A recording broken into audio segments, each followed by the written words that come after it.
and welcome to day one of the London Bookshop Crawl online. Our theme today is the beginning. Here's what's coming up.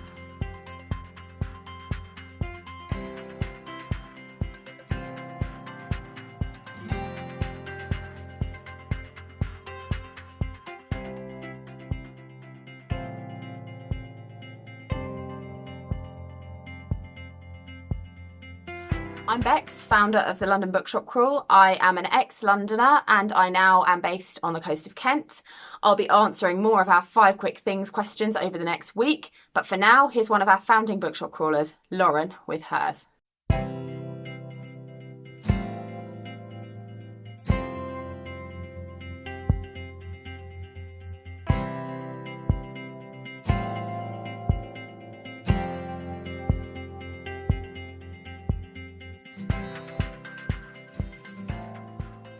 Hello, my name is Lauren LaTulip and I live in London. I've lived here for 15 years. Before that, I lived in New York.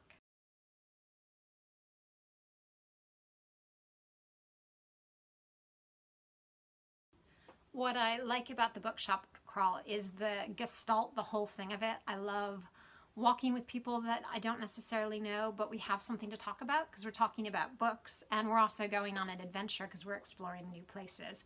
And in fact, it was thanks to the London Bookshop Crawl that I came up with the idea of doing bookshop tours in London as Blue Stocking Books. And I, of course, asked the Bookshop Crawl people, and Bex is like, sure, go for it. And it's been tremendous fun, but I always look forward to the yearly London Bookshop Crawl.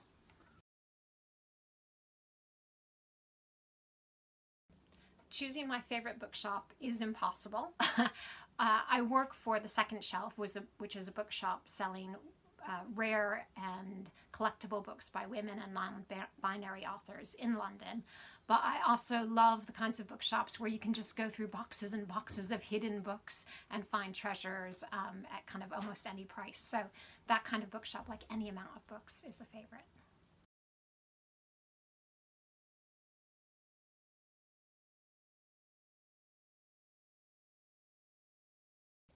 My most exciting bookish finds in London, I think, are visiting spots. They might have blue plaques where authors that I love have lived, and just having that connection with an author. So it might be Charles Dickens.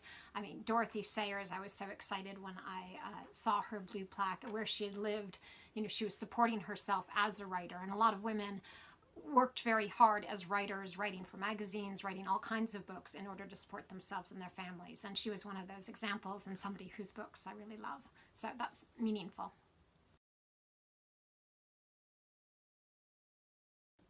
My book recommendation for 2021 is to read some science fiction. I've been reading a lot of escapist literature this year during all the lockdowns in London, and science fiction mysteries have really kept me going.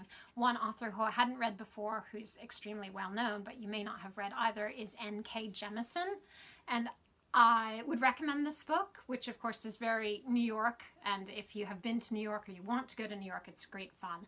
But I love, love, love her short story collection that I just read, and everyone's completely different, so it's a great place to start.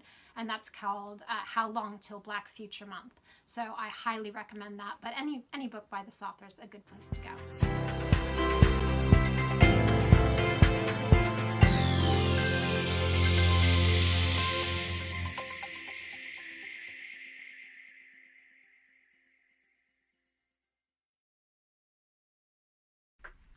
Thank you, Lauren, for your answers to the 5 quick things. We've had some amazing responses so far to that, and we really have. You've got some fantastic answers coming up as the week progresses. So Lauren's been bookshop crawling with us since the very early days, and we just wanted to tell you a little bit about the history of the London Bookshop Crawl if you are new to the event this year, and if you're not, you can hear the story again. So it all started with a tweet. That's the best way of describing it. Bex sent a tweet out and said, who wants to come to London to come and see some bookshops with me? I basically realised after having moved to Kent, I grew up in London. I was in London till my early 20s, and I realised that I'd only ever been to basically Foyles and Waterstones. After I moved to Kent, I was suddenly nostalgic and wished I'd explored the city more, and I literally just sent a tweet and said, hey, I fancy finding some bookshops in London, who wants to come with me? And I kind of sent that tweet out a few times. over the period of a month or so, and a lot of people said yes. So we were I think there were about 25 to 30 of us that first year in 2016, and we just went round one route of, I think, 5 bookshops in the end, and had a really good time. And basically the event's grown from there. Rhys joined in the second year in 2017, when we're still not sure what happened, but something happened. Someone on the internet put it somewhere and other people saw it, and everybody wanted to come, and we ended up with, I think it was over 100 people in guided groups. It was about 120 people in guided groups that year. And about 2 weeks before the event, we were frantically going, sort of like flapping, wondering what's going on. What is this madness? Yeah, so we had a few more bookshops got involved that year, but it was still, we did the same route with all the groups, but just in different orders. And there were a couple of us that went to different groups. So the second year was the year that I took my group over to East London and we went to Libraria. Yep. Which was interesting and tested my sense of direction to its limit. I have no sense of direction. I'm sorry if you've been lost with me in a past Bookshop Crawl group, you will know. My favourite getting lost escapade on the Bookshop Crawl was last year in Herne Hill, when I was like, we'll get this bus, it just goes down the road, it's only like 3 stops, it'll be fine. And then was deep in conversation, completely missed the stop, it was getting dark, and we were all just kind of travelling around Herne Hill, wondering where we were. And so, sincerest apologies to the people who were in my group last year, but it was a very fun experience. And we made it back all right in the end. So that was last year, obviously, but yeah. Last year, how many people were involved? How many bookshops were there? Last year we had, I think, 110 bookshops involved. Obviously this year our numbers are reduced. It's a very different event this year. But this will be an interesting year to look back on in the history of Bookshop Crawling, I think, as we go on. Definitely.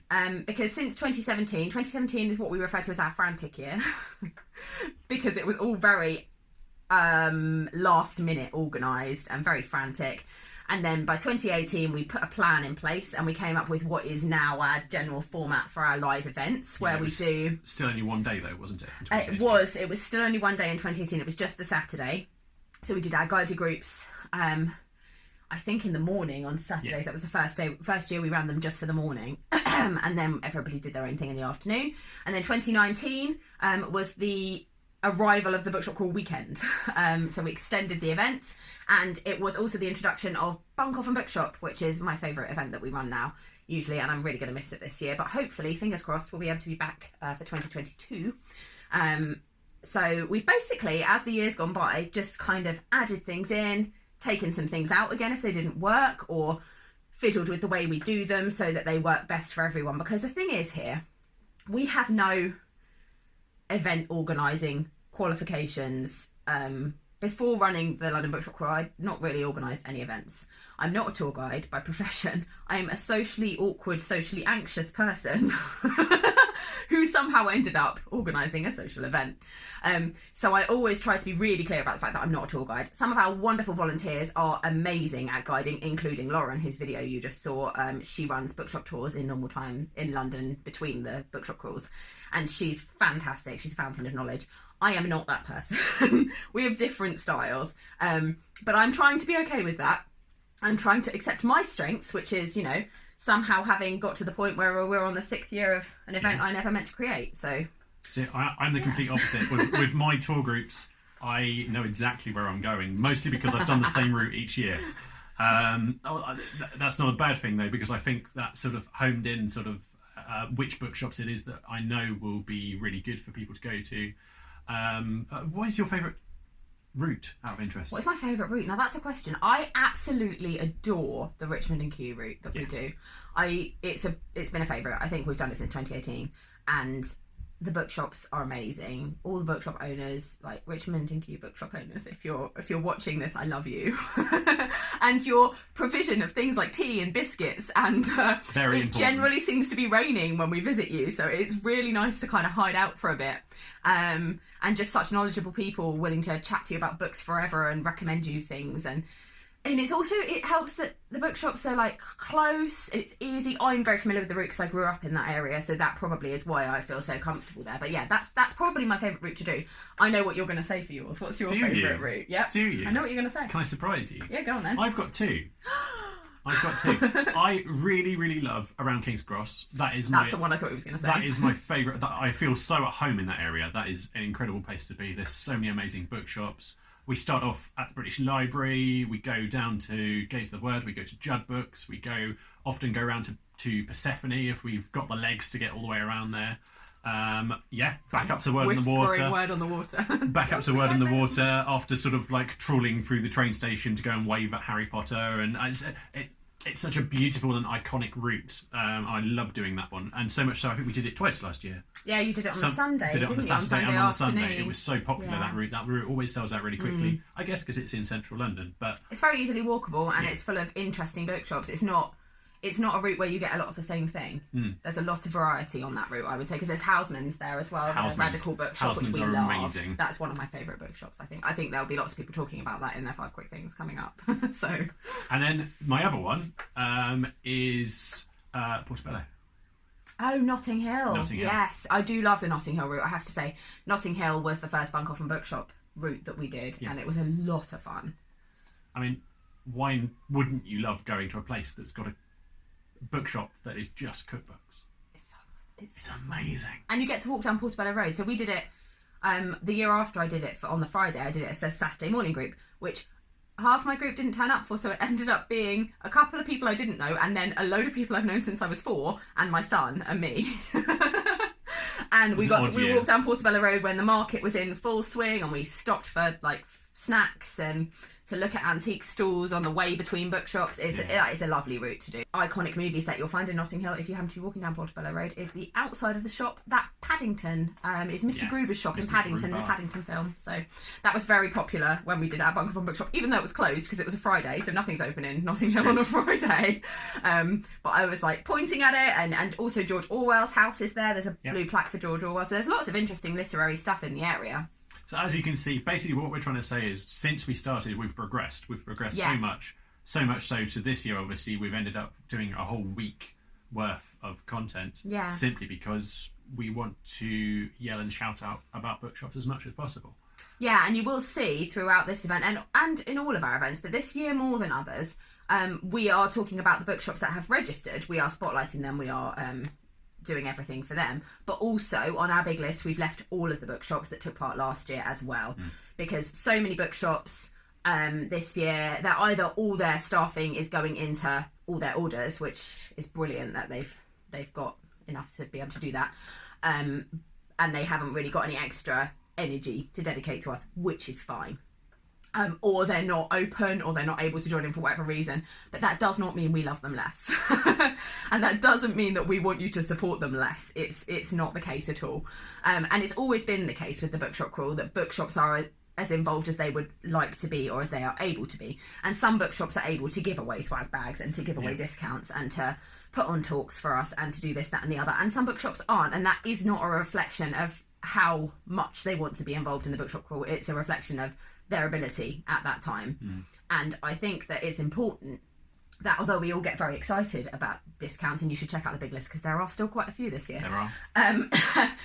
It's also important to acknowledge that not every bookshop can do that, and all bookshops are offering amazing, valuable service, and we should support them all, really.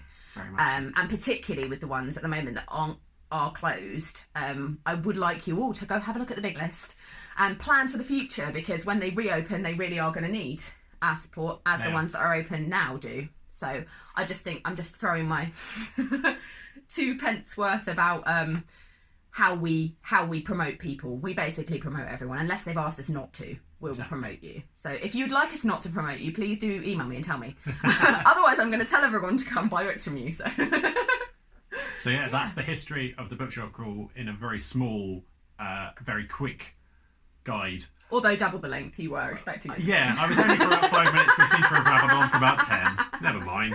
Hopefully, if you're still watching, this is a very good moment. I'm going to be saying this a lot this week. Please, please, please hit the subscribe button. Let's follow the YouTube channel so that we can keep you up to date with what's going on this and week. follow our Instagram and Twitter, which is the other two platforms where everything else is taking place. So Instagram, we are at London Bookshop Crawl. Twitter, we are at LDNBK Shop Crawl, because Twitter wouldn't give me the characters to make the whole word. But we've got this evening being the first day, we've got a Twitter chat 7:30 to 8:30. So come along and chat to fellow book lovers. I don't know who will be there, but we will talk about our favourite bookshops. We will talk about what we plan to buy, what we've bought on past bookshop crawls. If you've been on one, you can tell us your favourite stories of bookshop crawls. We're going to play a game. There might be a prize. I like to throw prizes in, so who knows? So come and join us, 7:30 on Twitter. What's tomorrow? What's tomorrow's theme? Tomorrow's theme will be open for business. Yeah.